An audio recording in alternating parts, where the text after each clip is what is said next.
thug of a prison guard attacked me and then pushed my wooden carriage over a cliff. I should have died, but somehow I didn't.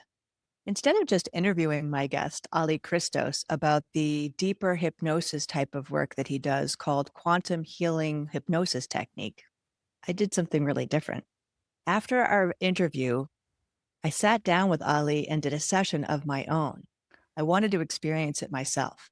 And I'm putting myself in the hot seat and sharing some excerpts of it with you now. I definitely went in skeptical, but curious, which is my nature. This all happened recently, and I'm still processing it. Not all of what came up was hard. Some of it was really aspirational, and I hope it comes true.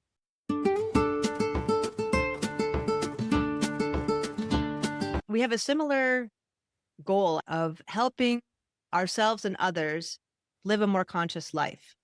And it may look slightly different from your work to mine, but I would love to hear a little bit about how you came to that and why is that important to you? I spent about 15 years in real estate in New York City, of all places.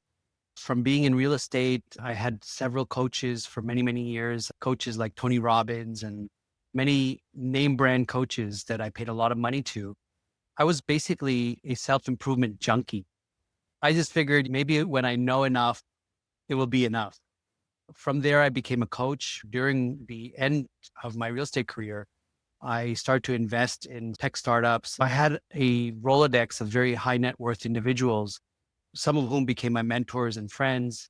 I experienced some really incredible things. I got to also become a developer, and I ended up developing our dream home out in Long Island. I went through that whole external materialistic life where I just wanted more all the time. Oh, it's not enough. I need a bigger house. I need a newer house. I need a nicer car. Make it 2 cars, make it 3 cars. I need a better vacation. I need this, I need that. And it was just very externally based. And I wasn't finding satisfaction at the end of the day. Hmm. Essentially, that was my outward journey. My inward journey began a lot earlier. I would say it began when I was really young because I always had this curiosity for the non-physical realm.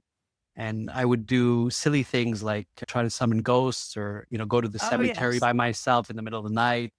I've had some really, really cool metaphysical, spiritual experiences. And also a lot of amazing mentors came into my life. I wondered about how you got into this sort of higher consciousness piece. What was it Thank you. that motivated you to focus on that, not only just for yourself, but for the other people that you've been working with? Yes. What brought me to this higher consciousness work were many spiritual experiences. I was living these kind of two lives. I was Yeah. deep into meditation and yoga and spirituality at the same time, living this materialistic life. And it Uh, wasn't always easy. But then I had some more near death experiences. I had one in India. I went back to India. yeah. I got introduced to quantum hypnosis by a lady by the name of Dolores Cannon. I'm Oh, I sure know you. Dolores. I don't know her personally, but I know who she is, and I think I have Yeah. two of hers.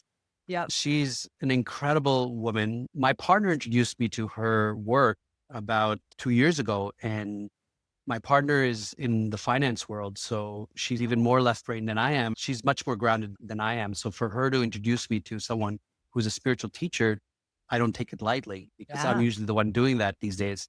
So I looked into Dolores and I instantly fell in love with this woman who had this candor and this way of speaking that it's like she just didn't care what people thought, but at the same time, she's very loving and Yeah. knowledgeable. And I just started to consume her information on social media. And then I came to find out that she's the founder of something called QHHT or Quantum Hypnosis Healing Technique. And I'm like, wow, let me look into this. Can you just Yeah, define what that is? Because I know about hypnosis and I know about quantum, but I don't know about quantum hypnosis. awesome. Originally, it was not even called quantum hypnosis. It was called something else, but her students implored her to change the name to quantum because they found that so many of the clients that they were seeing were getting incredible results. All kinds of miraculous things were happening during these hypnosis sessions. So they said, we have to be able to differentiate this and distinguish it from traditional hypnosis. Dolores went on to popularize QHHT. And from there, some of her students developed something called BQH, Beyond Quantum Healing, which allows you to do it remotely. decades after Dolores started this. And by the way, it took her 3 to 4 decades to develop this technique because initially she was a traditional hypnotist. She was helping people with weight loss, smoking issues, a lot of those things that a lot of therapists still do today. Yeah. But what she found was people were almost surprisingly to her going into past lives, parallel lives, future lives. And Huh. then she found people were starting to bring up this higher self or what she dubbed as the subconscious. Now, this is not the subconscious we know in psychology. This is the part of you that has all the knowledge about Mm. you from all your lifetimes and Oh, so like knows the you Akashic intimately. records almost? Deeper than that. Some people call it the oversoul, some call it the higher self. Okay. The Akashic records are records, but this is Right. the consciousness that connects all of us and all there is and knows you and cares for you intimately.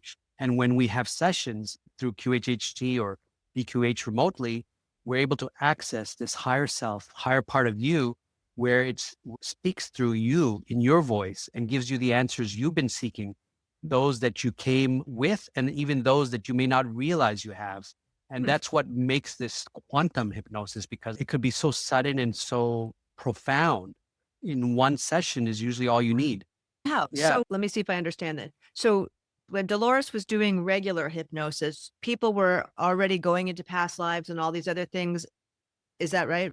First of So in all. the beginning, she was a traditional hypnotist, didn't believe in past lives, very Oh. Christian upbringing.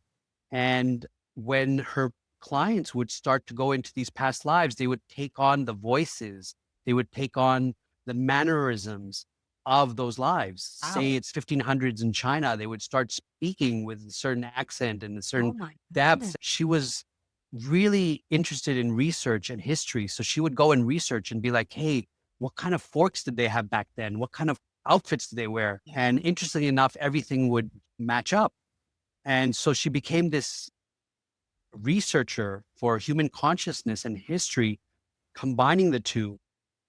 And her quest for knowledge was so insatiable that she found that after like thousands and thousands of clients, she ended up writing these amazing books, some of which you've heard of and maybe read, incredible books about Jesus, books about what happens between life and death, so many books that are really deep about consciousness. And all of them are derived from these QHHT sessions that she had.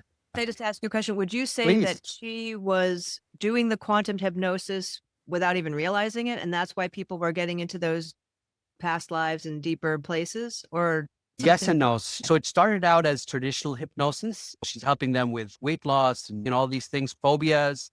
Yeah. And then the past lives start to show up. And then she's like, okay, this works.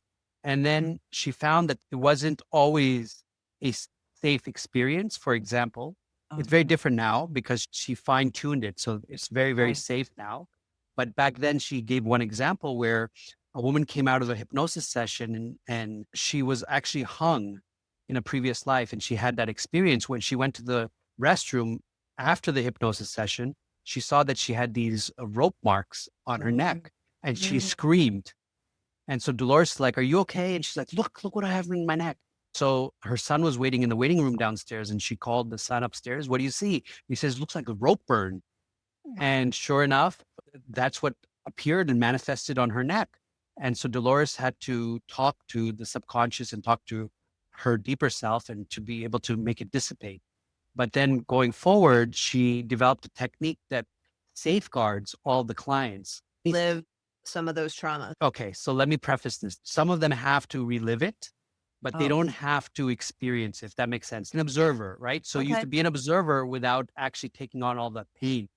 Yeah. Although in the beginning, you can have people that are being burned. So yes, they're going to scream and they're going to be like, oh my God, I'm being burned. And then Thanks. we as the guides, our job is to make sure that they're safe and they know that they're safe.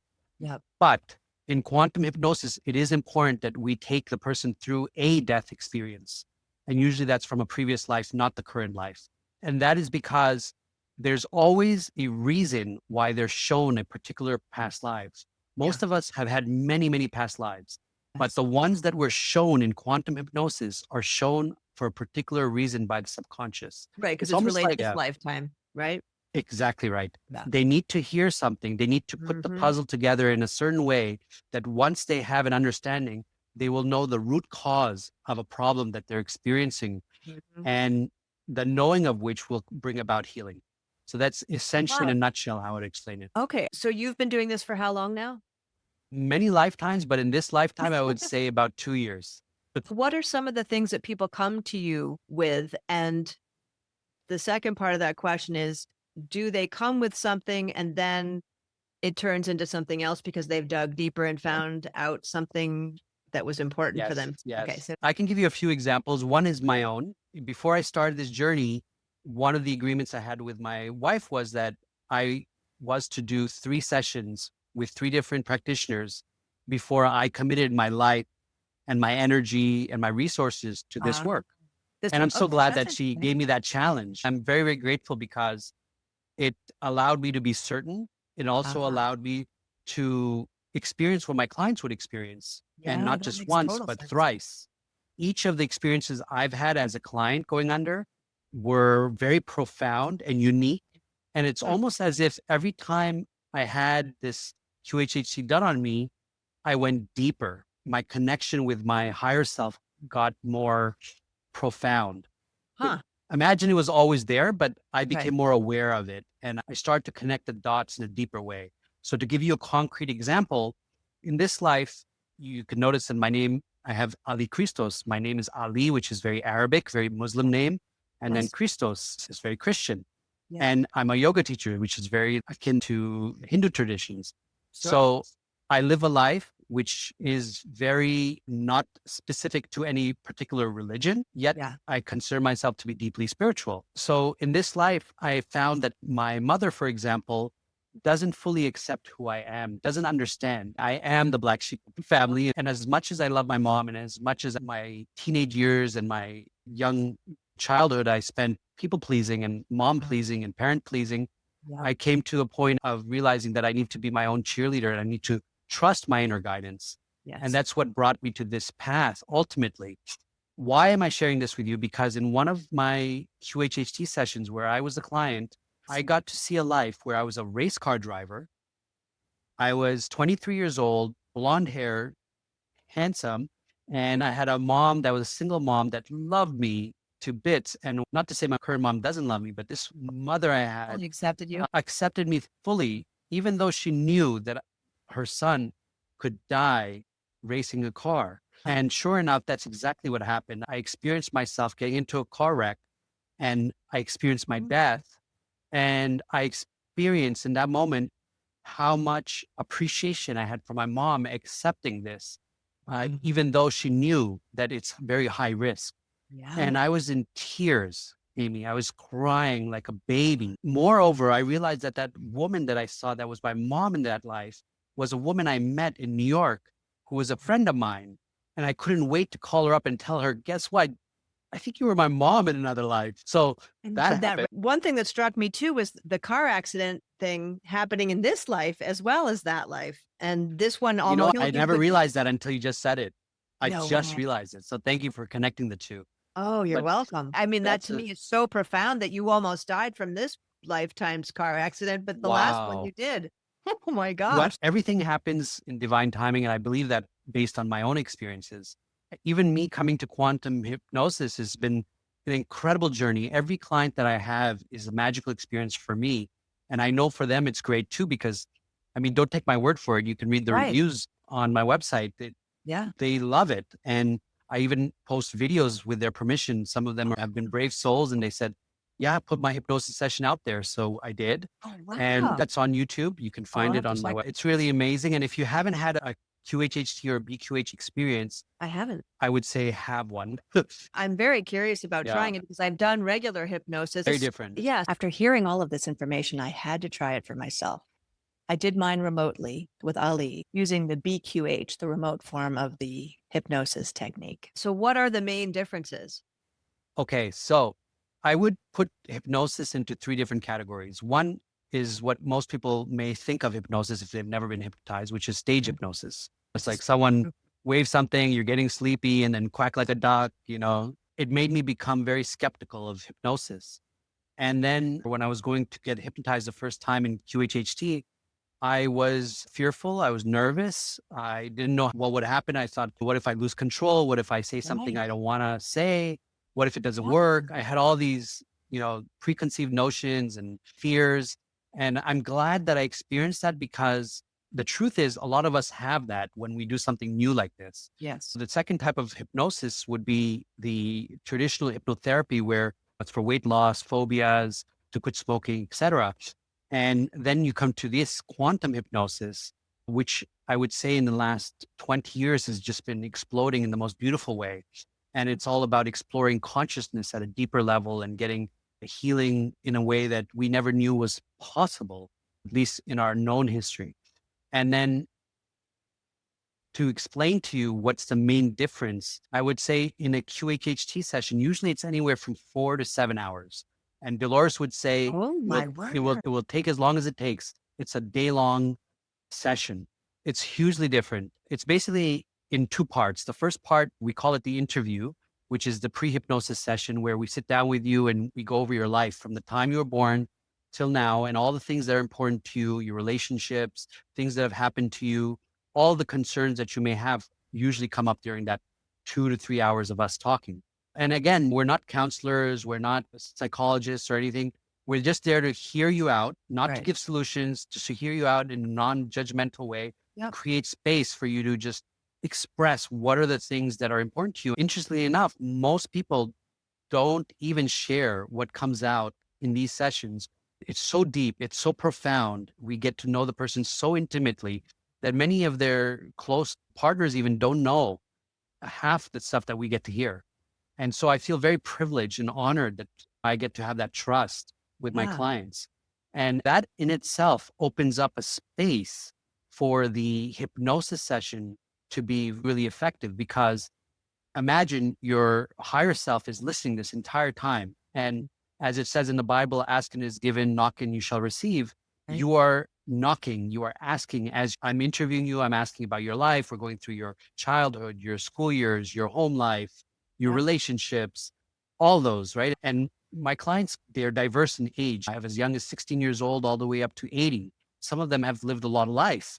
So it takes as long as it takes. After that pre-interview is done, we take a little break, maybe they need to eat or drink some water, go to the restroom, and then we start the hypnosis session. And this usually is not recommended to be more than 2 hours, because the body cannot handle too much more than that. I've Yeah. had it at times go up 2.5, 3 hours, but we try to keep it around 2 hours.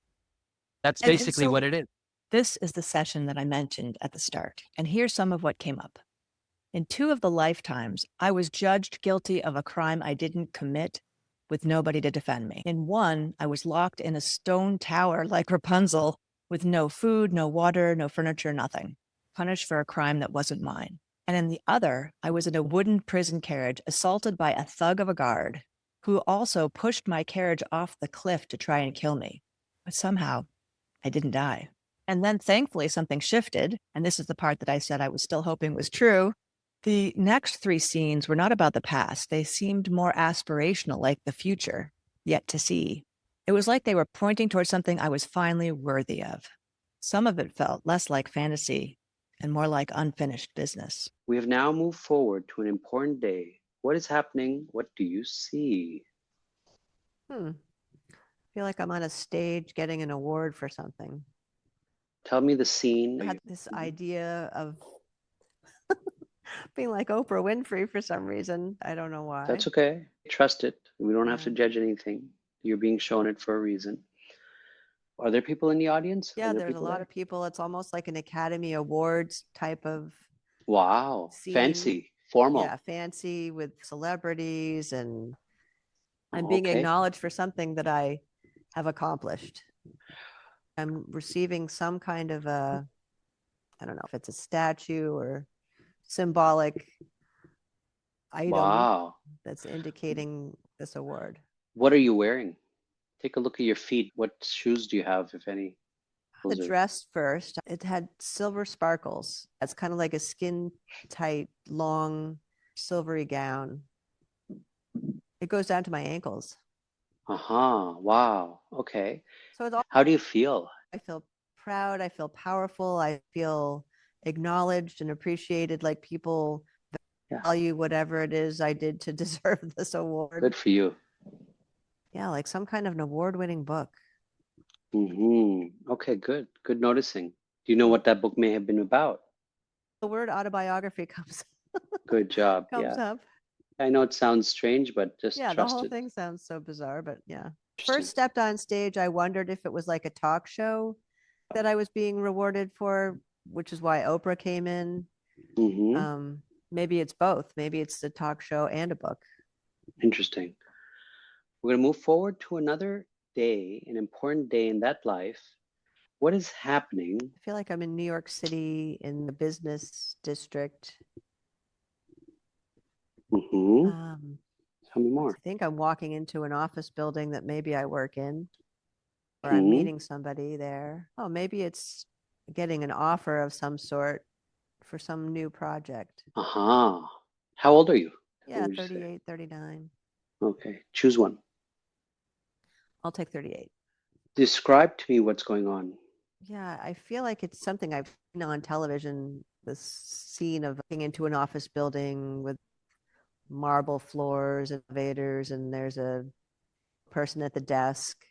Mm-hmm. Just the classic kind of New York City office building, riding up the elevator to one of the higher floors. And what are you wearing? A simple, almost linen dress that's kind of form fitting. It's a dark orange. Wow. Bold and Yeah, beautiful. bold color. It's an Audrey Hepburn quality about my appearance, the way my hair is done, or just that I look very classy.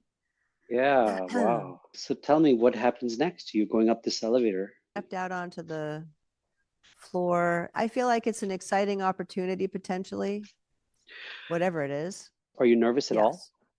I think I'm a little bit nervous, but I think I'm more excited than nervous. There's a part of me that feels confident, like I know I deserve whatever it is, Mm-hmm. but it feels like it's a nice big step forward in some way. She invites me to come in and sit down. I'm not sure what the offer is, though. Ask her.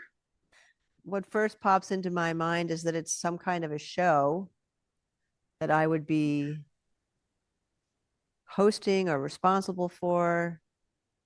I hear that I'm going to have this huge budget to play with and a lot of creative control over the show, the ability Global. to get big guests and do interviews and impact people's lives in a positive way. Very good. So what happens next? Do you accept? Do you decline? I think I accept. Great. Great. So now, is it okay for us to move forward to another day? Is there anything else you want to share about that life, that experience, that scene before we move forward? The only thing that popped into my mind when you asked that was I was pinching myself to see if it was real. Wow, it's almost as if like you wanted this but never got to taste it before like this. Right. Interesting. Huh. Well, dreams do come true. Let's move forward. We're moving forward to an important day in that lifetime. Feels like that's the project that I'm embarking on in this next iteration of that lifetime. I saw the travel trailer and a scene of me talking to somebody outside of the trailer, and just that whole on the road feeling of exploration, and something that I've wanted to do is see the country as well. Focusing it on farms and food and chefs feels pretty cool. Interesting. What happens next? So I guess I get sponsored, and Dave and I go traveling the country, meeting all these cool people and interviewing them with a crew that does all the filming and editing and everything. All I have to do is pick the places and the people and interview them, and I get paid really well for it. And it's this easy lifestyle where we get to kind of go where we want to, and it's like an Anthony Bourdain quality without the suicidal tendencies, but seeing all these cool people and places and new foods and just exploring and having fun. Cool. We're moving forward to the last day of your life in that life. We have now moved forward to that day when something is happening. What do you see?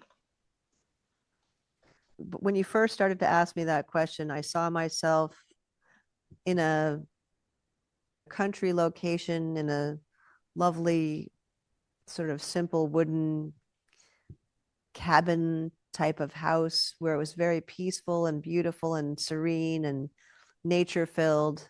And I guess that was like a retirement feeling. Like I had done all this stuff and now just enjoying time and doing whatever we wanted to do without having to work. Very good. Just this really lovely, peaceful life and make food that's delicious from our own garden. It's certain parallels in my current life without the stress of needing to make money. Mm-hmm. Like I've already done it all and now I'm just enjoying the rewards of it. So what happens next? I just saw the ocean too. Maybe we have two different locations. We have the country one and the ocean one. I was sitting on the porch out at the scene and just feeling content and like this had been a life well lived and deserved and didn't have a lot of stress. Very good. So now whatever has happened, okay? What's done is done, and now you are on the other side of it. From that position, you can look back at the entire life and see it from a different perspective. Now that you are on the other side, every life has a lesson and a purpose. As you look at that life, what did you learn from it? Well, the word surrender comes up. Okay, back to my conversation with Ali. Yeah, and so the techniques that you're using for the actual hypnosis part, is that different? It's a technique that Dolores perfected over 4 decades of work. Yeah. And she made it so that one, there's something in hypnosis we call the induction. It's where we're Yeah, inducing the exactly. client to a hypnotic state. Yes. And in traditional hypnosis, it can take up to an hour to induce a client. Whereas in QHHT, we can do it in 15 minutes. And if you come as a repeat client, we can do it in less than 5 minutes. Yes, it's powerful. And yes, it's super safe. And yes, you're in control. Yes, you're fully aware of what's going on. And yes, you can stop it if you don't feel comfortable. And I'll tell you this, after helping so many clients, people have had all sorts of experiences that come up, but none of them would say that, oh, I wish it was like easier or different, because Right. whatever you're meant to see is what you're going to see, and whatever you're meant to experience is what you're going to experience. And that's the beauty of all this, is that really I'm not in control, but at the same time, I'm the DJ, if you will. And I set up the experiences. We take you into different important times in different lifetimes that show up. We can take you into as many as 3 lifetimes in a session. And each one of them will bear deep lessons that in the midsection of the hypnosis section, we bring in your higher self and we ask, why did you show her X, Y, and Z? Why is that important to her to see now? And then because of your pre-interview and because of the questions you bring in, we're able to find out and draw out of the subconscious why you have these symptoms. Why do you have this relationship? Why do you have this phobia? Why are you suffering with, let's say, a shoulder pain in your right shoulder? And to give you some concrete examples, if I may. Sure. Before you do that, so once somebody is aware of the why, is that enough to shift it, or does some other kind of? It's a very good question. Oftentimes getting the answer is enough, but So sometimes just that it's not. awareness. Yes, that's how powerful awareness is, because once you're aware of where that symptom, the root of it is from, Yes. then you have a choice. Do I still want to hold on to this? Am I still going to identify with this? What's interesting is when it comes to healing, sometimes I see myself as a spiritual attorney when you're under, because I'm there on your behalf. I'm fighting with, it's not a fight, but it's almost like I'm arm wrestling the subconscious. I know you can do everything. And Dolores has told me this. I've seen this. So why can't you just heal her cancer? Why can't you just do this? And oftentimes they'll tell me that they have a payoff for having this illness. Oh. So I'll be like, okay, what's the payoff? Oh, she believes that if she heals her cancer, that her lover will leave her. So you're asking these questions out loud to that person's higher self, and they are answering it as their higher self? Correct. Oh, wow. When we talk to you as the client during hypnosis, your higher self will speak through you. And this is what Yes. differentiates what we do from a psychic reading. In a psychic Oh. reading, the psychic is declaring to you how things are or will be. Right. Whereas in a QHHT or a BQH session, your higher self is speaking through you, your own voice. And that's the beauty of this, is that you can't say, hey, Ali, you're the one who said this and that. I'm like, no, it came out of your mouth. Just asking questions. You're asking questions Exactly. and their higher self is responding. So you were going to say a few examples of some of the things that people have Yes. found. Yes. In the hypnosis, we have three main parts. We take you into other lives. We bring in the subconscious. We do a body scan and healing.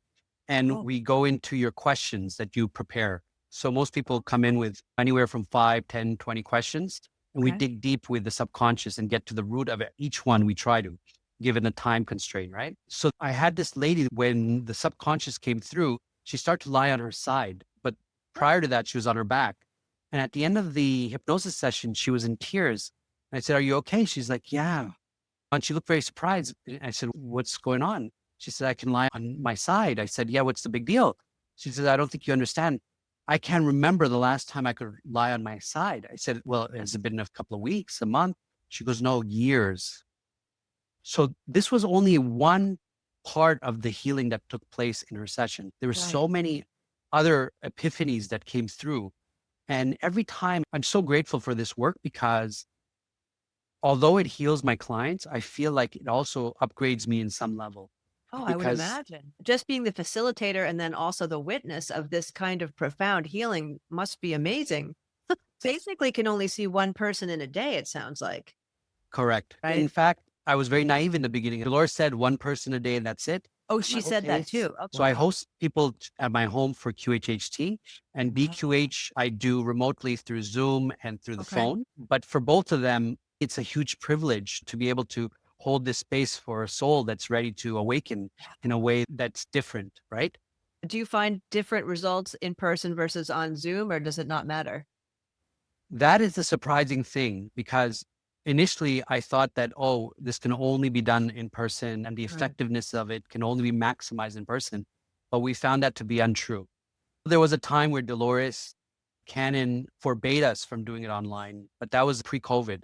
Because of COVID, we had to come up with ways to still help Yes. people remotely. And it became a blessing, because now we have people that are maybe hospital bound and they cannot physically come to us, even though they're around the block. There could be Right. someone who has a phobia of driving or getting on the highway, for example. They Live could be- just out of state and want to have a session. To answer your question, I found it to be just as effective online as in person. Although I do personally prefer in person, because Yeah. there's a connection and I don't have to worry about the internet or anything going wrong. So we Sure, do take certain protocols in BQH to make sure that if for whatever reason the phone disconnects or Zoom disconnects, that they're safe. We've come to find out that whenever there are symptoms on the right side of the body, it has to do with the current life of the person. And when it's on the left side of the body, it often has to do with a past life, which is so fascinating. Yeah. There's a very good book that I recommend. It's called Soul Speaks by Dolores Cannon's daughter, Julia Cannon.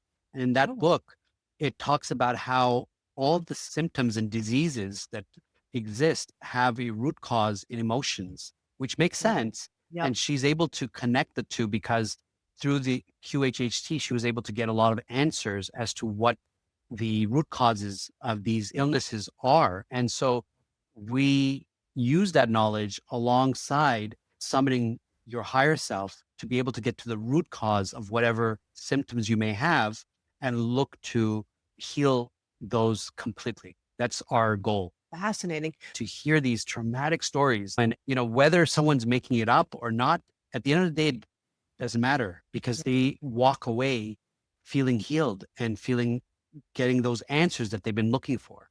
From time to time, I get a lot of left brainers. Okay. And by left brainers, I mean people who are very logically minded versus creative.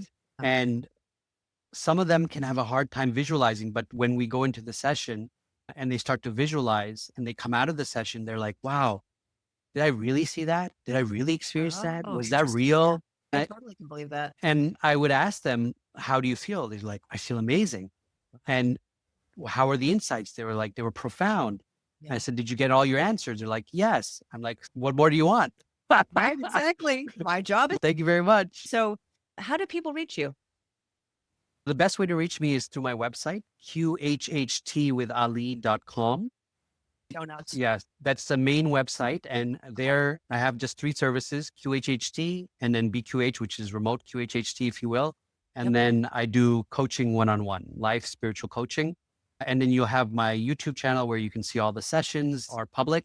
And then you can also connect with me through Instagram. All those links are there. Wow, this has been absolutely fascinating. Thank you so much. You're welcome. And thank you for having me, Amy. I really appreciate you. You're a great host. Oh, And thank you to your listeners. There's one thread that I see running through all of this. It's worthiness. Being punished for something that I didn't do or that wasn't mine, and then finally getting recognition and being seen for exactly who I am. In this podcast, I talk a lot about what to remove from your kitchen and your home and your life, and also healing techniques for your body and mind and emotions. But this episode goes further. I tapped into something that knows all of my past lifetimes, all of my experiences, my fears, my worries, my goals, my aspirations. I think that's important for anyone who's looking to figure out what's keeping them stuck at a deeper level than the mind and body can reveal. I'll be sharing more of this type of work too, in retreats and in my notes from the Green Rebellion newsletter. It's linked below if you'd like to follow along.